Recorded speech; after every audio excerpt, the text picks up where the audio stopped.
नमस्कार मित्रांनो, तुम्हा सर्वांचं तुमच्याच YouTube चॅनलवरती पुन्हा एकदा सहर्ष स्वागत। मित्रांनो, तुम्ही जर चॅनलवरती नवीन असाल तर चॅनलला नक्कीच सबस्क्राइब करा।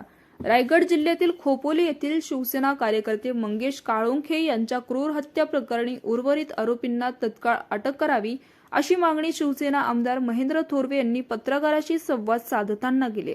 26 तारखेला मंगेश काळुंखे यांची क्रूरपणे हत्या करण्यात आली असून या घटनेमुळे संपूर्ण परिसरात संतापाचे वातावरण निर्माण झाले।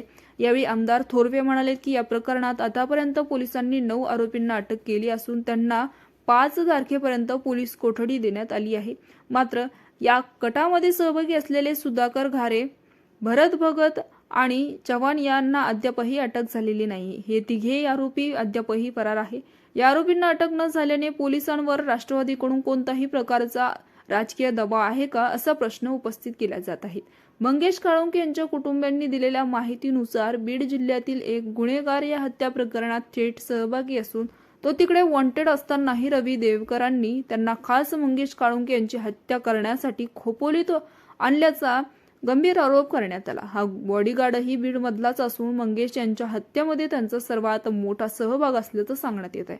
सीसीटीव्ही फुटेजनुसार या बॉडीगार्डने मंगेश यांच्यावर तब्बल 13 वार केले होते असल्याचं स्पष्ट दिसतंय। या संपूर्ण घटनेमागे राष्ट्रवादीचे कनेक्शन असून धनंजय मुंडे, वाल्मिक कराड आणि रवी देवकर यांचा संबंध असल्याचा आरोप करण्यात आलाय। असं असतानाही राष्ट्रवादीच्या कार्यकर्त्यांकडून हे कृत्य घडले असतानाही सुनील तटकरे खासदारमध्ये कर्जतमध्ये येऊन संबंधित आरोपींना पाठबळ देत असल्याचं बोललं जात आहे।